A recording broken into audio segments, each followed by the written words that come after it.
There is a question about the British royal family that gets asked in hushed tones at dinner tables and shouted in comment sections, but almost never gets answered with actual math. Not did they inbreed, because that answer is obviously yes, but rather, how much, exactly, and what does that number actually mean for the people sitting on the throne today? That is what this video is going to answer, and we are going to do it properly, with a real scientific measurement, real arithmetic, and a result at the end that is going to reframe everything you thought you knew about the House of Windsor. The tool we need is called the coefficient of consanguinity. Think of it as a biological odometer for genetic overlap. It runs on a scale from 0 to 1.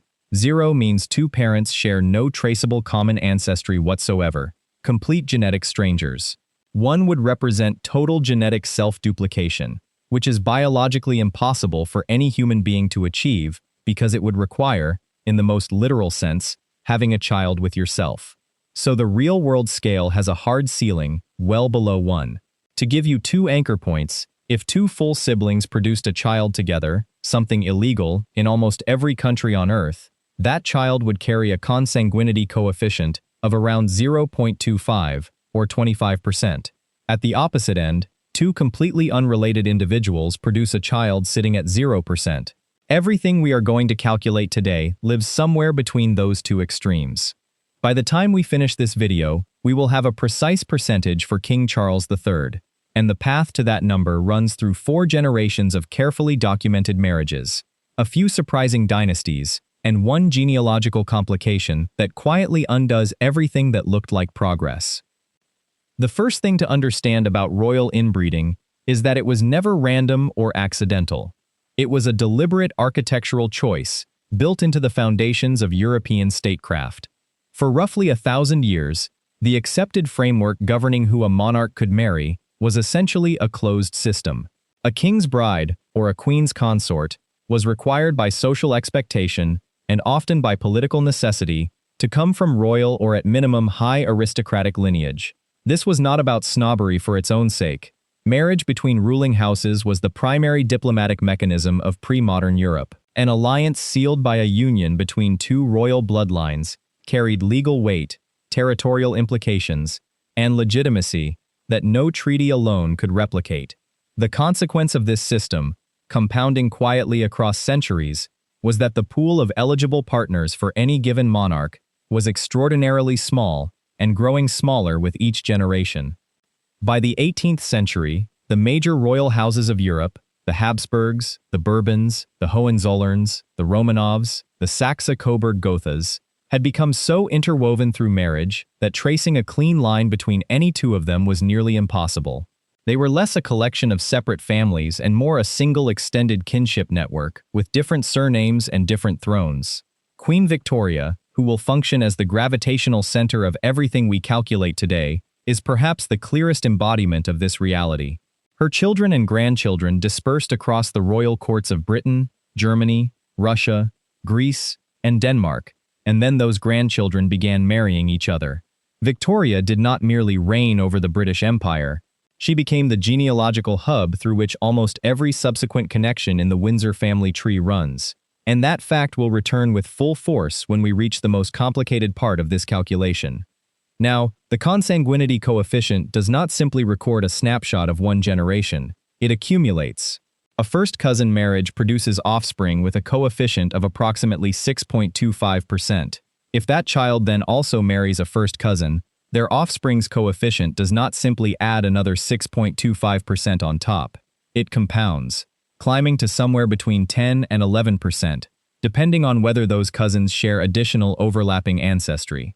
Repeat that pattern across 4 or 5 generations, and the number accelerates sharply, which is exactly what happened to Charles II of Spain, the most genetically compromised monarch in recorded European history, who reached a coefficient of 25.4%, not through any single catastrophic union, but through 9 consecutive generations of cousin and uncle-niece pairings within the Habsburg line.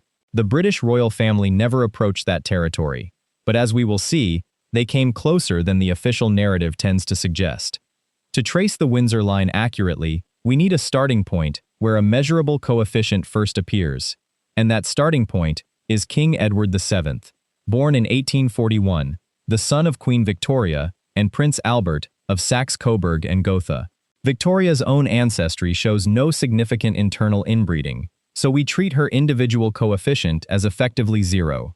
Albert's background is similar, but Victoria and Albert were first cousins. Albert's father and Victoria's mother were siblings, and a first-cousin union produces offspring with a consanguinity coefficient of approximately 6.25%.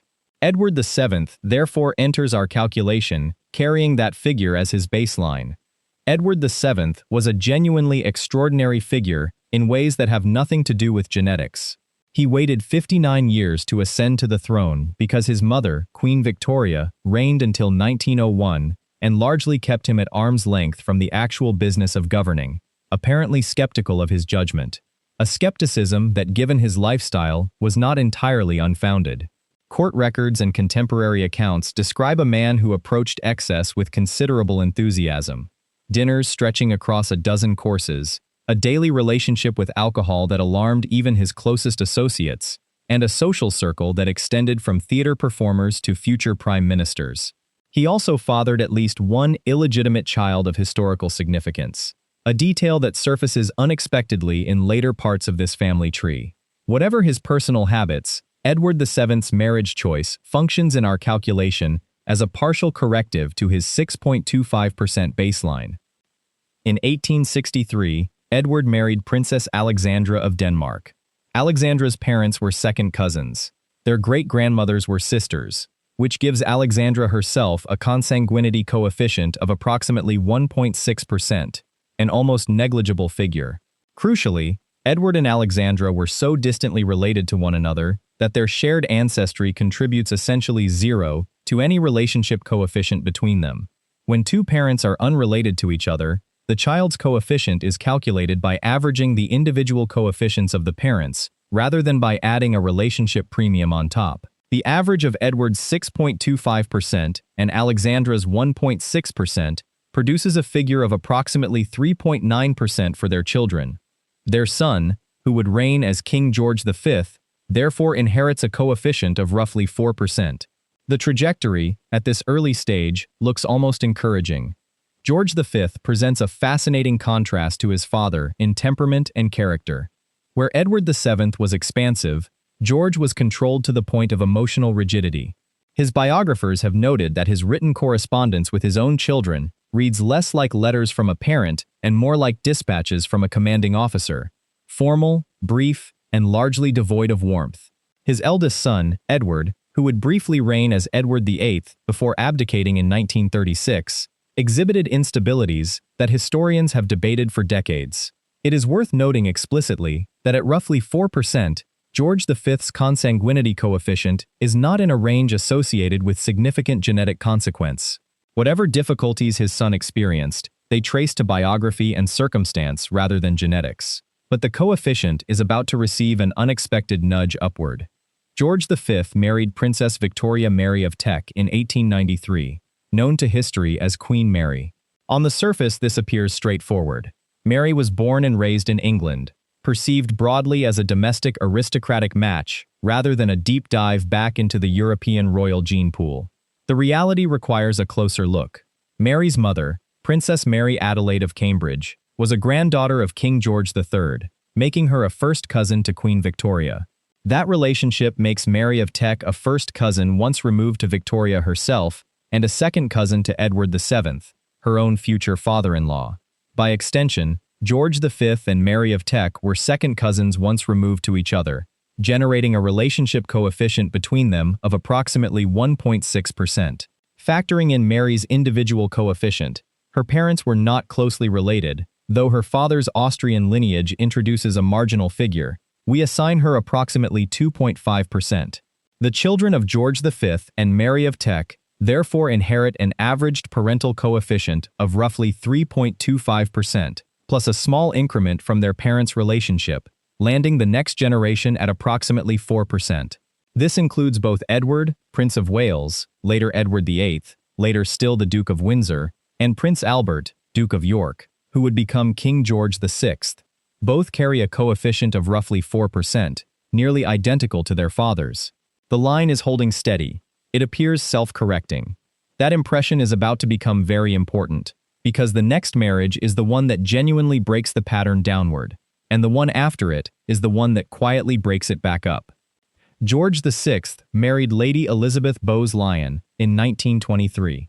Elizabeth was the daughter of the 14th Earl of Strathmore and Kinghorn, a Scottish aristocratic family with no meaningful genealogical overlap with the Windsor or Saxe-Coburg-Gotha bloodlines. For every practical purpose of this calculation, George VI and Elizabeth Bowes-Lyon were completely unrelated. Their shared ancestry is too remote to register a relationship coefficient worth recording. The practical effect on their daughters is dramatic. Princess Elizabeth, the future Queen Elizabeth II, and Princess Margaret both inherit a coefficient of approximately half of George VI's 4%, landing at roughly 2%. That makes Queen Elizabeth II, the longest reigning monarch in British history, one of the least genetically inbred monarchs to have sat on the English throne in centuries. Pause here and absorb that trajectory. Starting at Edward VII's 6.25% in the 1840s, the line fell to 4% with George V, held at 4% through George VI, then dropped sharply to 2% with the Bowes-Lyon marriage. The dilution mechanism that we saw partially at work with Alexandra of Denmark, the idea that marrying outside the inbred core measurably reduces the next generation's coefficient, reached what looked like its logical conclusion with Elizabeth Bowes-Lyon. The correction appeared complete, and then Prince Philip walked into the room. Prince Philip, born 1921, as Prince of Greece and Denmark, carries a genealogical profile that his relatively modern birth date entirely fails to advertise. His family tree runs directly into the densest concentration of late Victorian and Edwardian royal intermarriage in Europe, and it does so through multiple independent pathways, which is the specific condition that makes calculating his coefficient complicated. Philip's mother, Princess Alice of Battenberg, was herself the product of a first-cousin marriage. Her parents, Prince Louis of Battenberg and Princess Victoria of Hesse, were first cousins. Their mothers were sisters, both daughters of Queen Victoria. That makes Princess Alice the offspring of a first-cousin union, assigning her an individual coefficient of approximately 6.25%. Philip's father, Prince Andrew of Greece and Denmark, connects to the same dense network through the Greek royal house's origins in the Danish royal family, and through his relationship to Princess Alice's extended ancestry. Assigning Prince Philip an individual consanguinity coefficient of approximately 6 to 6.5% is well supported by the structure of his family tree. And here is where Queen Victoria returns, not as background context, but as the mechanism itself. The royal family's official position describes Elizabeth and Philip as third cousins. This is accurate and incomplete simultaneously. Elizabeth descends from Queen Victoria through King Edward VII. Philip descends from Victoria through Princess Alice of the United Kingdom, Victoria's daughter who married into the German aristocracy. As third cousins sharing Queen Victoria as a great-great-grandparent, their relationship coefficient through this pathway is approximately 1.56%. But there is a second pathway running parallel, entirely independent, and almost never discussed publicly. Philip's grandfather, King George I of Greece, was the brother of Princess Alexandra of Denmark, the same Alexandra who married Edward VII and became his queen consort, and who is therefore a great-grandmother of Queen Elizabeth II. This makes Philip and Elizabeth second cousins once removed, through a completely separate ancestral line, simultaneously with being third cousins. The relationship coefficient from this second pathway adds approximately 3.13%. These two figures are not averaged, because they arise from independent ancestral roots. They are added together. Philip and Elizabeth's combined relationship coefficient is approximately 4.7%. That is the figure that sits on top of everything else. Now we assemble the complete calculation. Queen Elizabeth's individual coefficient, approximately 2%. Prince Philip's individual coefficient, approximately 6.5%. The average of those two figures gives us 4.25% as the base inherited by their children. Apply the combined relationship coefficient between the parents, 4.7%, through the standard formula for calculating a child's additional increment from parental relatedness, which contributes approximately another 2.35%. We are already at 6.6%, before accounting for the compounding effect of Philip's own elevated individual coefficient, which itself reflects Princess Alice's first cousin parentage stacking into his figure. That final compounding adjustment, conservative in this estimate, adds approximately another 1.5 to 2%. The total lands between 9 and 11%, with the midpoint of that range sitting at approximately 10%. King Charles III carries a consanguinity coefficient of roughly 10%. To put that in calibrated terms, it is the approximate equivalent of the offspring of a first-cousin union, but it was not produced by a single first-cousin marriage. It was produced by 4 generations of moderate inbreeding accumulating quietly, by 2 simultaneous independent lines of relatedness between his parents that each added their own coefficient to the total, and by his father carrying an elevated individual figure inherited from his own mother's first-cousin parentage. The British royal family did not engineer a Habsburg-level catastrophe. Charles II of Spain remains in a category entirely his own at 25.4%. But the idea that the Windsors simply modernized their way out of the old European inbreeding network is not quite right either. What they did was slow the accumulation, dilute it significantly through choices like the Bowes-Lyon marriage, and then partially reconsolidate it in one generation through a union between 2 individuals who were related in more ways than the family publicly acknowledged. Victoria set the conditions.